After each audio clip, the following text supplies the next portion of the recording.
नमस्ते cancer, welcome to healing life where healing meets intuition. जहां आपकी हीलिंग मेरे इंट्यूशन से मिलती है, यहां से सिर्फ ग्रोथ एंड प्रोग्रेस ही होता है।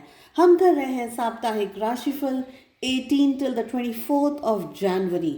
कैसा रहेगा आपके लिए, क्या कह रही हैं एनर्जीज, क्या कह रहे हैं कार्ड्स, लेट अस सी, let us find out.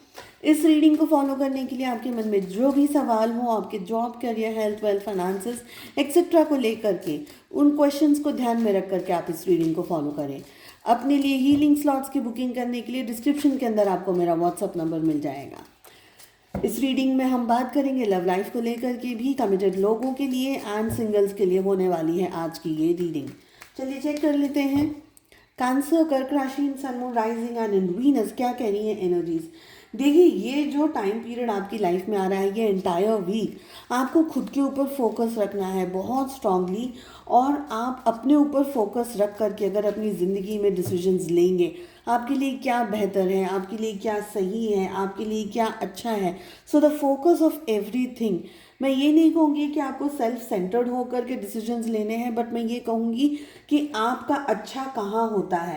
Eight times हम बहुत ओवर गिविंग एनर्जीज में रह जाते हैं और अपनी लाइफ में जो भी अच्छा हो रहा है ना, उसको भी छोड़ करके सामने वाले के लिए बहुत ज़्यादा अवेलेबल होते हैं। तो उस चीज़ को छोड़ करके फोकस आपको खुद पे करना है। जितनी मेहनत, जितना काम, जितना श्रम इस वीक में आप करेंगे, आपके लिए बहुत अच्छा रहने वाला है। पास्ट की एनर्जीज़ को पास्ट के ही टाइम फ्रेम में छोड़ देना बेटर रहेगा, क्योंकि उस एनर्जी को लेकर के आप अपनी लाइफ में आगे बढ़ नहीं पाएंगे।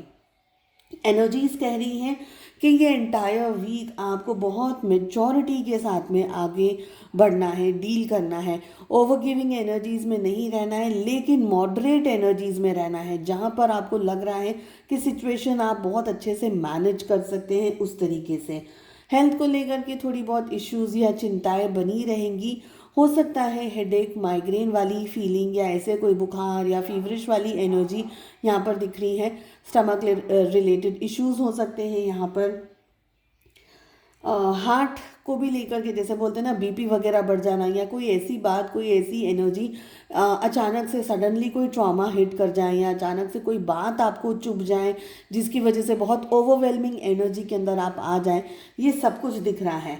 ऑल इन ऑल आपको इस वीक में अपने ऊपर ज़्यादा फोकस्ड रखने की ज़रूरत है। What is better for you, ये सबसे फर्स्ट बात आपको ध्यान रखनी है। सेकंड, आपको ध्यान रखना है कि गुस्सा आपके लिए बहुत ही हानिकारक रहेगा। गुस्से में लिया हुआ डिसीजन आपके लिए हानिकारक रहेगा। तो ऐसे डिसीजंस को अवॉइड करिएगा जहाँ पर आपको गुस्सा आ रहा है। ओके, थोड़ा सा शांति से, मेच्योर तरीके से किसी से बात करने, किसी से सलाह मशवरा ले ले, किसी फ्रेंड से। ऐसी एनर्जी में रहना बेहतर रहेगा आपके लिए। बहुत ज़्यादा प्लानिंग से अगर आप ये वीक निकालने की कोशिश करेंगे तो आपको सक्सेस नहीं मिलेगी, क्योंकि ये वीक का जो फंडा है वो यही है, गो विद द फ्लो। बहुत बहुत ज़्यादा प्लानिंग करके चलेंगे तो चीज़ें आपके लिए परफेक्ट नहीं बैठेंगी, चीज़ें आपके लिए परफेक्ट बन नहीं पाएंगी। जो जैसी सिचुएशंस आ रही है लाइफ में, उस तरीके की सिचुएशन को और उस तरीके की एनर्जी को लेकर के आपको लाइफ में आगे बढ़ने के लिए कहा जा रहा है। चेक कर लेते हैं आपकी लव लाइफ में क्या होने के चांसेस हैं। सबसे पहले बात करेंगे उनकी, जो कि एक कमिटेड रिलेशनशिप में है अपने पर्सन, अपने पार्टनर के साथ में। आप बहुत स्ट्रांगली इस वीक में मेंटली चीज़ों को हैंडल करने के बारे में सोचेंगे। इमोशनल जो चीज़ें हैं ना, वो थोड़ा सा बैक सीट ले लेने वाली हैं। बहुत मेंटली चीज़ों को बारे में सोचेंगे, प्रैक्टिकल तरीके से चीज़ों के बारे में हैंडल करने की कोशिश करेंगे, सोचने की कोशिश करेंगे। जो भी हो रहा है आपके लिए अच्छा हो रहा है, रिलेशनशिप में अच्छा हो रहा है, नहीं हो रहा है, उस चीज़ के बारे में आपका फोकस ज़्यादा रहेगा।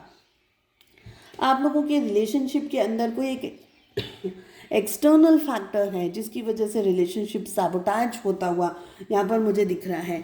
कोई ऐसी बात, कोई ऐसा पर्सन, कोई ऐसा शख्स या कोई ऐसी सिचुएशन जो कि आपके और आपके पार्टनर के रिलेशनशिप के लिए हेल्दी नहीं है, वो एनर्जी इस समय यहाँ पर एंटेंगल होती हुई दिखाई दे रही है।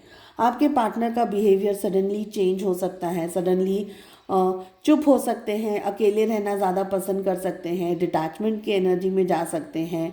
हो सकता है कि आपके मैरिज में भी इश्यूज लेकर के आए, कमिटेड रिलेशनशिप के अंदर भी आपके पार्टनर इश्यूज लेकर के आए, ये एनर्जी दिख रही है। आप लोगों के रिलेशनशिप में बैक एंड फोर्थ वाली सिचुएशन बनी रहेगी, कभी पल में तोला पल में माशा कैसे बोलते हैं, कभी कुछ चीज़ें अच्छी चल रही है तो चल रही है, नहीं चल रही है तो थोड़ा सा स्किप हो गया या मिस हो गया सिचुएशंस को। आप शांति से, प्यार से, हम्बल तरीके से चीज़ों को समझने की कोशिश करेंगे और उसके बाद में उन चीज़ों के ऊपर एक्ट करने की कोशिश करेंगे। स्टार्टिंग से ही आप अपनी तरफ से अपनी कोई लाइकिंग या डिसलाइकिंग नहीं बता रहे हैं, यहाँ पर मुझे ये फील हो रहा है। आपके बिहेवियर की वजह से आपके पार्टनर के अंदर बहुत स्ट्रॉन्ग चेंजेस आ सकते हैं। तो आप किस तरीके से एक्ट करेंगे या किस तरीके से रिएक्ट करेंगे, ये आपके पार्टनर की एनर्जी पे बहुत स्ट्रांगली असर डालेगा। आपके पार्टनर के ऊपर ये भी हो सकता है कि प्रेशर हो समाज का, सोसाइटी का, पेरेंट्स का या इन लॉज का, कि रिलेशनशिप को अच्छे से हैंडल करो या मैनेज करो। समवेयर आपके पार्टनर इरिटेटेड यहाँ पर होते हुए मुझे दिख रहे हैं, बिकॉज कुछ चीज़ें उनसे मैनेज नहीं हो रही हैं। अगर अब मैं बात करूँ उन लोगों की जो कि एक सिंगल रिलेशनशिप में खुद के साथ में है, ठीक है, उनकी अगर बात करी जाए तो ये वीक आप इमोशनल न होते हुए बहुत प्रैक्टिकली एंड लॉजिकली चीज़ों को सॉल्व करने की कोशिश करेंगे। आपकी लाइकिंग्स क्या हैं, आपकी डिसलाइकिंग्स क्या हैं, आपकी लाइफ में आपके घर परिवार की सिचुएशन में कौन सा पर्सन आपके लिए सूटेबल रहेगा, कौन सी एनर्जी का पर्सन, कौन से माइंड फ्रेम का पर्सन आपके लिए सूटेबल रहेगा, ऐसे पर्सन के साथ में आप चीज़ों को हैंडल करने की कोशिश करेंगे, मैनेज करने की कोशिश करेंगे। बहुत स्ट्रांगली ये भी दिख रहा है कि कुछ जगह पर आपको रिजेक्शन फील हो सकता है, क्योंकि सामने वाला पर्सन आपके जैसी पॉजिटिव और ब्रेव एनर्जी के अंदर नहीं है। सामने वाला पर्सन थोड़ा सा रिजिड है, सब स्पेशली अगर आप किसी को मिल रहे हैं इस एंटायर वीक में, या आपकी तरफ से कोई बातचीत हो रही है या किसी से मिल रहे हैं, मुलाकात हो रही है, तो सामने वाला पर्सन आपसे थोड़ा सा इरिटेटेड हो सकता है, आपसे सही तरीके से पेश नहीं आए। इसमें आपकी गलती नहीं होते हुए सामने वाले पर्सन की तरफ से थोड़ा सा मुझे फ्लॉ दिखाई दे रहा है। सामने वाला पर्सन बहुत ज़्यादा एक्सट्रीम इमोशंस को लेकर के कैरी कर रहा है या बहुत ज़्यादा हार्ट ब्रेक को कैरी कर चुका है, जिसकी वजह से जब भी ये पर्सन आपके कांटेक्ट में आते हैं उनको पता नहीं चल रहा कि उनको किस तरीके से आपसे बिहेव करना चाहिए या क्या इस रिलेशनशिप से या कम्युनिकेशन से उनको एक्सपेक्ट करना चाहिए।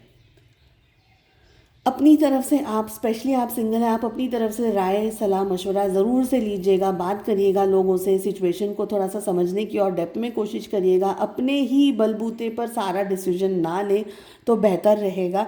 हो सकता है कि आपकी सूझबूझ और आपकी समझ सामने वाले के रिलेशनशिप के अंदर और उनकी पर्सनालिटी के अंदर एक अवेयरनेस ले आए, एक ग्रोथ ले आए।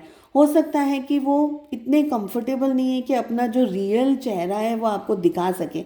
इस समय अंडरस्टैंडिंग की ज़रूरत सामने वाले पक्ष को ज़्यादा होती हुई मुझे दिखाई दे रही है, जिसको आप बहुत अच्छे तरीके से मैनेज करते हुए एंटायर वीक में दिख रहे हैं। चलिए, मैं उम्मीद करती हूँ आपको ये रीडिंग पसंद आई। I wish you all the very best. मिलते हैं नेक्स्ट रीडिंग में। Take care, bye bye.